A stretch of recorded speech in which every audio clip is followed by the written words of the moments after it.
మీరు బలహీనలే కావచ్చు, నువ్వు బలహీనరాలువే కావచ్చు, నువ్వు బలహీనుడివే కావచ్చు, కానీ ఒక్కటి గుర్తుపెట్టుకో, నీవు నా యందు విశ్వాసం ఉంచి ఉన్నావు, నేను జయించి ఉన్నాను, నేను నీకు తోడై ఉన్నాను, నేనే నీకు జయమిస్తాను అంటాడు ఆయన. ఇస్తాడు.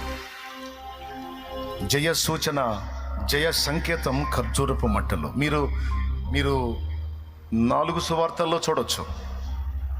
యేసు ప్రభుని వాళ్ళు స్వాగతించేటప్పుడు ఏం తీసుకొని స్వాగతించారో నేను చెప్పాల్సిన అవసరం లేదు. ఏం తీసుకొని? గాడిద కాళ్ళ కింద ఏం పరిచారు? ఖర్జూరపు మట్టలు పరిచారు, వాళ్ళ వస్త్రాలు కూడా పరిచారు. Okay, right. ప్రకటన గ్రంథం 7వ అధ్యాయంలో ఏం రాయబడిందో తెలుసా?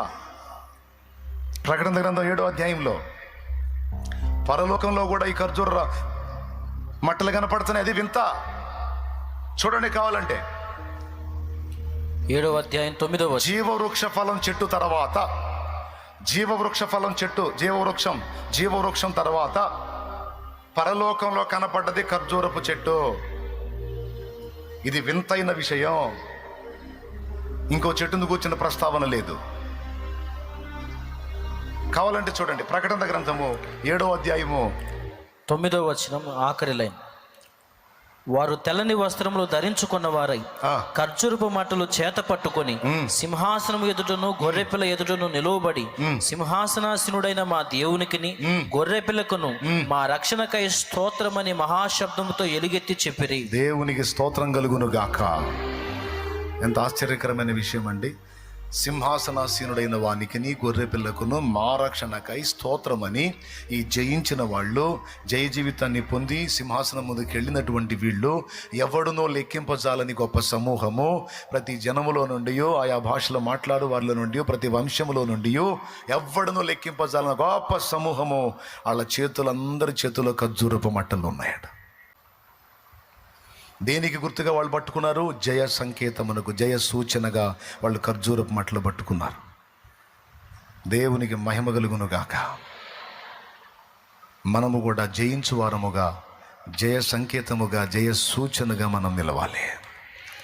మన తర్వాత వచ్చేటువంటి వాళ్ళందరికీ కూడా మనం జయించి మాదిరి ఇవ్వాలి. మనం నడిచి త్రోవ చూపాలి. మన ముందు జయించిన వాడు నా యేసయ్య, మన ముందు జయించి నిలిచిన వాడు నా యేసయ్య.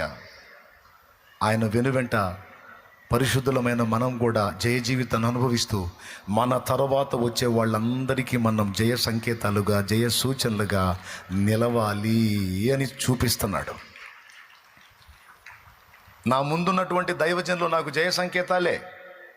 నా ముందు ప్రభు దగ్గరికి వెళ్ళిపోయిన వాళ్ళు, ఇప్పుడు వాడబడుతున్న దైవజనులు, నాకంటే పెద్దవారు, అనేక ఆత్మల్ని గెలిచిన వారు, అనేక ప్రాంతాల్లో దేవుని పని జరిగించిన వాళ్ళు, విరివిగా ప్రకటించిన వాళ్ళు నాకు ఎలా ఉంటారో తెలుసా? ఖర్జూరపు మట్టల్లాగుంటారు, నాకు ఖర్జూరపు చెట్టుల్లాగుంటారు. నాకు వాళ్ళు జయించి నాకు మాదిరిస్తున్నారు. మేము ఇంతవరకు ప్రయాణం చేసాం, ఇంతవరకు పరిగెత్తి, ఇదిగో ఇది సాధించి ప్రభు ముందు నిలబడ్డాం. నీకు దమ్ముంటే రారా. దేవునికి స్తోత్రం. నాకు దమ్ము లేదు, కానీ నన్ను పిలిచిన వాడు దమ్ము గలవాడు. ఆయన ఇస్తాడు, నేను కూడా వస్తా, నేను కూడా చేస్తా, నేను కూడా వస్తా, నేను కూడా జయిస్తా. నా ప్రభు నా చేపట్టుకున్నాడు. నా ప్రభు ఆశ. జయించాలన్నది నా ఆశ కాదు, నన్ను గెలిపించాలన్నది నా ప్రభు ఆశ. నిన్ను గెలిపించి నిలబెట్టాలన్నది నా యేసయ్య ఆశ. నిన్ను ఓడగొట్టాలని కాదు, నిన్ను గెలిపించాలన్నది నా తండ్రి కోరిక. తెలుసా నీకు ఆ సంగతి?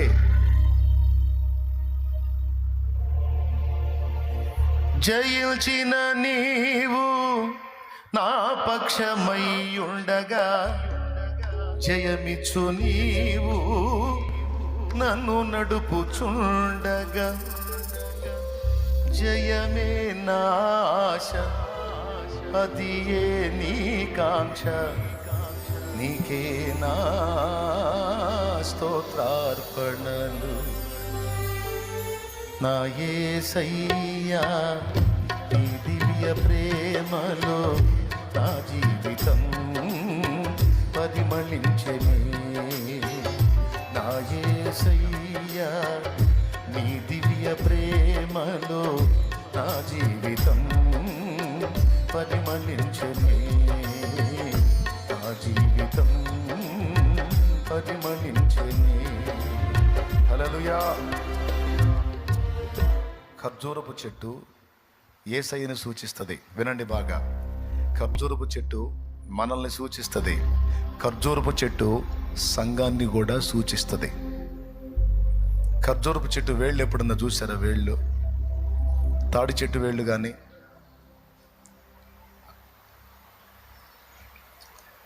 వేప చెట్టు, మిగిలిన చెట్లు, మామిడి చెట్టు, వేప చెట్టు, రకరకాల చెట్లు ఉంటాయి. చెట్టు ఏడు ఉంటే వేర్లు పోయి ఆడో ఉంటాయి. భూగర్భంలో వేర్లు ఎక్కడో ఉంటాయి. కొంగటేరు ఒకటి నిలువున లోపలికి వెళ్ళిద్ది, మిగిలిన పక్క వేర్లు అన్నీ పోయి ఎక్కడెక్కడెక్కడెక్కడెక్కడెక్కడెక్కడెక్కడో ఉంటాయి. ఒకదానికి సంబంధం ఉండదు. ఒక దగ్గర నుంచి బయలుదేరుతాయి, కానీ అన్నీ సపరేట్గా ఉంటాయి. ఎంతమందికి తెలుసు మిగిలిన చెట్లు? కానీ మీరు వెళ్ళి చూడండి, ఎక్కడ అవకాశం దొరికితే ఖర్జూరపు చెట్టు తవ్విన తర్వాత దాని వేళ్ళు చూడండి,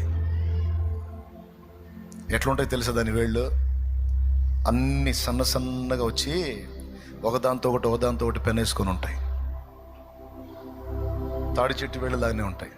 ఈత చెట్టు వేళ్ళు, దానికి కొంగటేరు, పక్క వేర్లు ఏముండవు.